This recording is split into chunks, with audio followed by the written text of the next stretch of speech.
थे।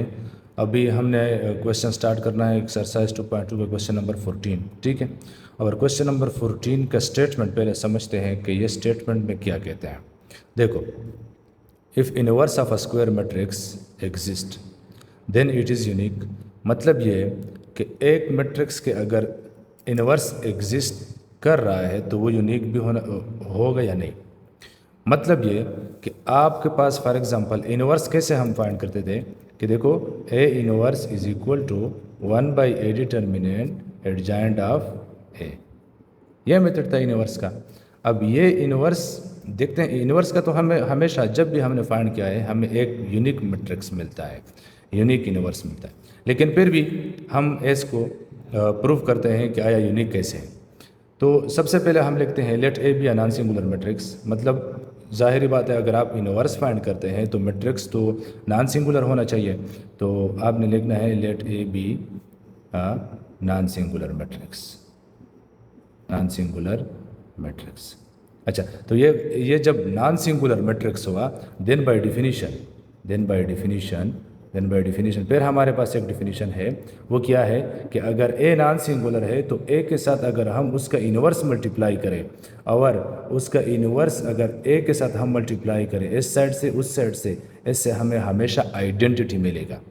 ठीक है, ये हमने क्लास में भी किया था कि जब भी हम मैट्रिक्स और उसका इन्वर्स हम मल्टीप्लाई करते हैं उससे हमें हमेशा आइडेंटिटी मिलता है। ठीक है, अब हमारा क्वेश्चन ये है कि भाई then it is unique, uniqueness हमने शो करना है। ठीक है, वो तो पता चल गया हमें कि भाई if inverse of a square matrix exist, अगर एक मैट्रिक्स का इन्वर्स एग्जिस्ट कर रहा है, अगर एग्जिस्ट कर रहा है देन इट इज़ यूनिक, तो वो यूनिक होगा। ठीक है, तो अब ये चीज़ को प्रूव करते हैं कि आया यूनिक है या नहीं है। अब हमने यूनिकनेस को प्रूव किया, यहाँ मैंने लिखा यूनिकनेस, इस चीज़ को हमने प्रूव करना। ठीक है, अब मैं लिखता हूँ let A be a square matrix, let A be a square matrix and suppose. अब मैं एक चीज़ को कि फॉर एग्जांपल हम लिखते हैं कि एक मैट्रिक्स के हम फॉर एग्जांपल दो यूनिवर्स लिखते हैं। ठीक है, suppose B and C are true inverse of A. So we have देखो मैंने लिखा कि बी और सी ये दो इनवर्स है ए का। तो फिर बच्चे कहते हैं कि सर आप तो ये शो कर रहे हैं कि मैट्रिक्स का इनवर्स यूनिक होना चाहिए, एक होना चाहिए, आपने दो क्यों लिए? मैं दो लेता हूँ, ये दोनों एक दूसरे के इक्वल आएंगे, देखना। तो जब ये दोनों एक दूसरे के इक्वल आ जाएं तो फिर हम लास्ट में कहते हैं कि भाई अगर हम 3 भी ले, 4 भी ले, 5 भी ले, ये सारे आपस में इक्वल आते हैं। तो जब इक्वल आते हैं तो फिर हम लास्ट में कहेंगे कि भाई स्क्वायर मैट्रिक्स का जो यूनिवर्स होगा वो हमेशा यूनिक होगा। ठीक है, मैं फ़िलहाल दो इसलिए लेता हूँ कि आया दो से ठीक आता है या गलत आता है। अगर दो से ठीक आया यानी दोनों इक्वल आ गए, ये बी और सी जो दो इनवर्स मैंने लिए हैं ये दोनों अगर डिफरेंट आ गए तो फिर तो यूनिक मैं नहीं बोल सकता। ये बी और सी अगर इक्वल आ गए फिर मैं यूनिक बोलूँगा। ठीक है, अब देखना, ये बी और सी ये दो इनवर्स है किसका? ए का। तो मैं बी जो है ये ए का इनवर्स है, तो मैं बी और ए को जब मैं मल्टीप्लाई करूँ तो इससे हमें हमेशा क्या मिलेगा? आइडेंटिटी मिलेगा। अच्छा, उसके बाद सी भी ए का इनवर्स है, तो सी अगर मैं ए के साथ मल्टीप्लाई करूँ तो उससे भी मुझे हमेशा आइडेंटिटी मिलेगा, क्योंकि आपने ऊपर डिफिनीशन पढ़ा है कि मैट्रिक्स और उसका इनवर्स जब मल्टीप्लाई होता है उससे हमेशा आइडेंटिटी मिलता है। ठीक है जी, अब फ्रॉम 1 and 2 कर लो, फ्रॉम 1 and 2। ठीक है, आइडेंटिटी किसकी इक्वल है? ए बी के। आइडेंटिटी किसकी इक्वल है? ए सी के। यानी ए बी से आई आया है और ए सी से आई आया है, इसका मतलब ए और बी, ए बी और ए सी आपस में क्या है? इक्वल है। इसमें ये ए को हम कैंसिल करते हैं तो हमें क्या मिलेगा? बी इज इक्वल टू सी।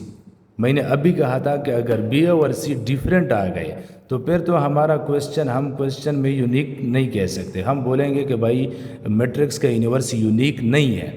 अगर बी और सी इक्वल आ गए तो फिर हम कह सकते हैं कि भाई मैट्रिक्स का इन्वर्स हमेशा यूनिक होगा। आप जितना भी डिफरेंट इन्वर्स लें, बी सी डी ई, ये सारे डिफरेंट यूनिवर्स ले ले ए का, ये फिर भी सारे इक्वल आएंगे। तो जब सारे इक्वल आएंगे तो इसका मतलब मैट्रिक्स का यूनिवर्स एक होता है। ठीक है, फिर मैं बोल सकता हूँ hints the universe of square matrix